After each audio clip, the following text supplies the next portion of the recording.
네, 특검 수사 좀 더 자세히 짚어보겠습니다. 임주혜 변호사 나와 있습니다.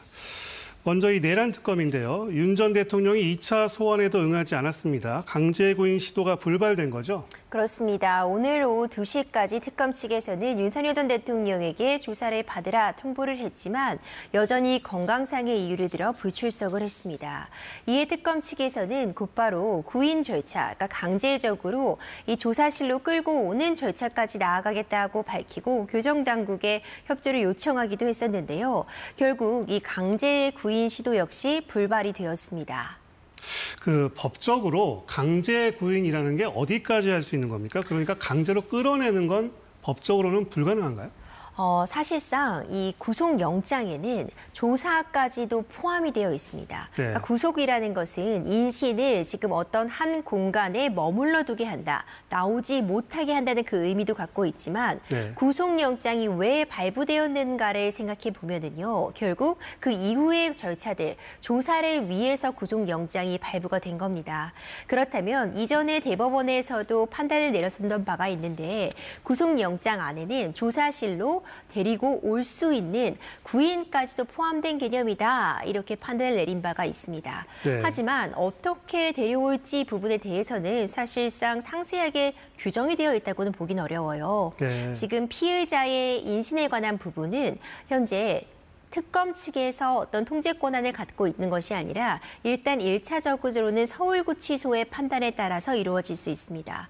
그렇군요. 결국 이 구치소 안에서 이제 꺼내 나와서 이 특검이 있는 곳까지 움직이게 할 수 있는 것은 교정당국의 어떤 집행이 필요한 것인데 교정당국 역시도 지금 윤석열 전 대통령이 전직 대통령이라는 점, 그리고 강하게 어떤 조사실로 나아가는 것을 거부하고 있는데 네. 말 그대로 물리력을 사용해서 끌어내기까지 하는 것은 네. 말 그대로 부담스럽다는 입장이거든요. 부담스럽다. 이제 이런 부분들 때문에 엄밀히 말하면은 법적으로 어떻게 끌고 나와라라는 규정이 있는 것도 아니고 네. 이런 가운데서 윤석열 전 대통령이 극렬하게 이 나오기를 거부하는 상황이라면 이런 상황이 장기간 대치될 수도 있어 보입니다.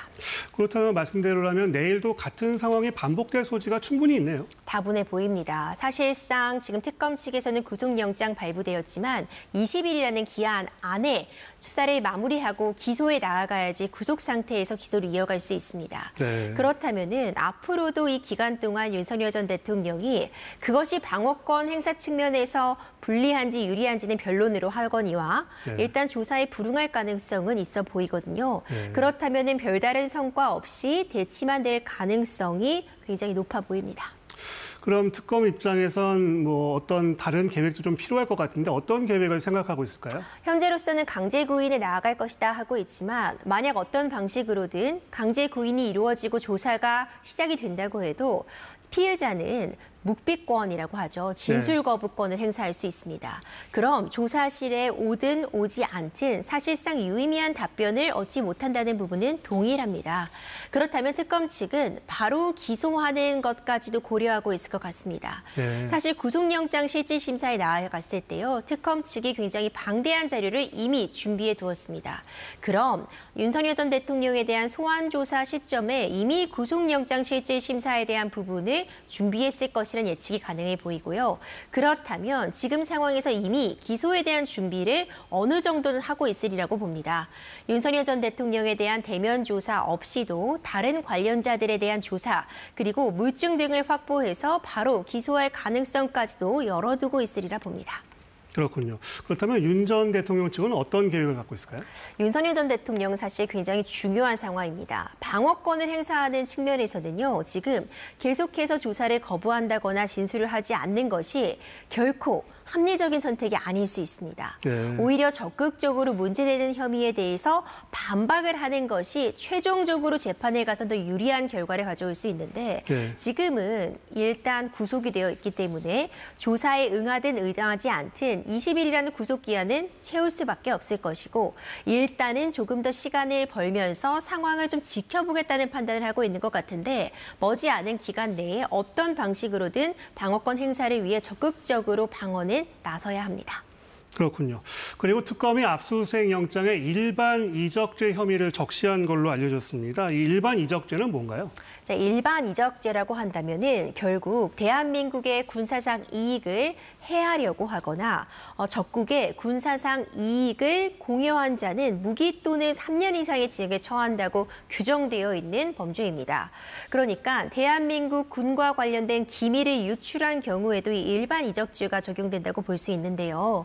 당초에는 이 무인 드론기를 북한에 보냄으로써 북한을 도발하고 이로써 12.3 비상기험의 정당성을 획득하려고 했다는 점에서 외환 유치죄 적용이 논의가 되었습니다. 네. 그런데 외환 유치죄는 외국과 어떤 사전에 공모하여 이런 갈등을 유발했을 경우에 적용이 됩니다. 그렇다면 외국, 지금 이 사안에서는 결국 북한과 사전에 통모했다는 부분이 입증이 돼야 되는데 그 부분이 쉽지 않아 보입니다. 네. 이제 그런 부분들을 감안해서 상대적으로 입증이 보다 용이하다고 볼 수 있는 일반 이적죄 적용을 통해서 이 무인기를 이제 북한에 보낸 부분이 어떤 우리나라의 군사상 기밀을 유출시킨 행위다 이렇게 연결지어 보려는 그런 시도를 특검 측이 하고 있는 것이라 봅니다. 그렇군요.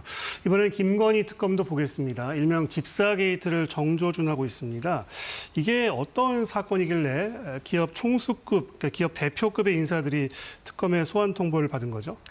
김건희 여사의 최측근, 그러니까 집사 역할을 해온 것이다라고 불리는 김모 씨가 관여해 있는 이 회사가 있습니다. 이 IMS가 사실상 대기업으로부터 180억 원에 가까운 그런 투자금을 유치했는데 이 김모 씨가 이 관여하고 있는 이 기업 자체의 실체는 부실 기업이었다라는 이야기가 나오고 있는 거죠. 결국 이만큼 투자금을 유치할 여력이 없는 회사가 대기업으로부터 투자를 받았고 이것이 어떤 청탁의 의도를 갖고 있는 것이 아니냐 이런 부분을 특검 측이 수사를 진행하고 있습니다. 이와 관련해서 지금 오는 17일 오전 10시까지 카카오 김범수 창업주 그리고 HS 효정의 조현창 부회장 등 말 그대로 거물급 인사의 소환을 요구하고 있습니다. 이 소환 조사를 통해서 실제로 어떤 경로로 어떤 의도로 이런 대규모 투자가 이루어졌는지 이 투자 과정에서 어떤 청탁이라든가 어떤 이권을 갖기 위한 시도가 없었는지를 집중적으로 질문할 것이라 봅니다. 그런데 핵심 인물로 지목된 김모 씨가 지금 해외에 있잖아요. 귀국을 하지 않으면 수사가 좀 난항을 겪지 않을까요? 그렇죠. 지금 여권을 무효화하려는 시도도 있었는데 지금 이번 일명의 집사 게이트 같은 경우에는 당초 지금 김건희 여사 특검이 수사하고자 했던 16개 항목엔 들어있지 않습니다. 그러니까 새롭게 인지된 사건이라고 보여지는데 그렇기 때문에 수사 범위에 들어있지 않아서 지금 영장 발부 같은 부분에 어려움을 겪고 있습니다. 이 부분도 보완해서 영장을 발부받겠다라고 특검 측은 밝히고 있지만 여권 무효화라든가 인터폴 적색 수배가 이루어지지 않는다면 지금 베트남으로 출국한 것으로 알려져 있는데 인접 국가로 이미 넘어갔을 가능성도 있고 그렇다면 자진 귀국하지 않는 한 이렇게 해외 체류 기간이 장기간 길어질 수도 있어 보입니다. 네, 순직 해병 특검도 보겠습니다. 일명 VIP 경로회의에 참석한 추가 인물들을 특검이 파악했다고요? 그렇습니다. 일명 VIP 경로설이죠. 결국 이 순직 해병 사망 사건에 대한 진상을 조사하는 과정에서 이에 대한 이 보고를 받은 윤석열 전 대통령이 경로했다. 그 경로한 회의 이후에 어떤 수사 과정이 정반대로 흘러갔다라는 것이 지금 이 의혹의 핵심인데요. 지금 이 VIP 경로의 실체가 되는 그 회의를 사실관계를 파악하고 있습니다. 새롭게 좀 드러난 부분이요. 김용현 전 국방부 장관 역시도 이 회의에 배석을 했다는 부분을 특검 측에서 새롭게 밝혀냈습니다. 네. 이외에도 뭐 조태용 전 국정원장이라든가 임기훈 전 국방비서관 등 지금 7인 정도의 이 참석자를 특정했고요. 그렇다면은 순차적으로 이 회의 참석자들을 소환을 해서 실제로 그 VIP 경로설에 실체가 있었는지를 그리고 다른 사람들의 진술과의 어떤 신빙성을 확인하는 작업을 거치리라 봅니다.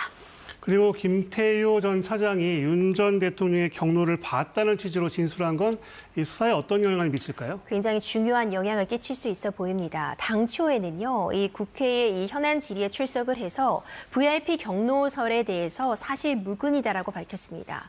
경로한 사실이 없었다라고 밝혔는데 최근에 이와 관련해서 윤석열 전 대통령이 경로한 것을 보았다라고 진술이 변했습니다. 네. 윤석열 전 대통령이 경로 경로했다는 부분만으로 바로 어떤 직권남용 혐의가 인정이 되는 것은 아니지만 이 경로한 사실관계 자체는 확인이 되었다면 다른 사람들의 증언들과 이제 맞춰 보았을 때 실제로 VIP 경로선에 실체가 있었고 그 이후에 어떤 지휘 관계에 따라 누군가에게 통화나 어떤 지시가 전달되었고 그에 따라서 어떤 수사 과정에 있어서도 개입이 있었다면 이 실체가 판단될 수도 있기 때문에 매우 중요한 의미를 가지리라고 봅니다. 네, 임주혜 변호사였습니다. 말씀 잘 들었습니다.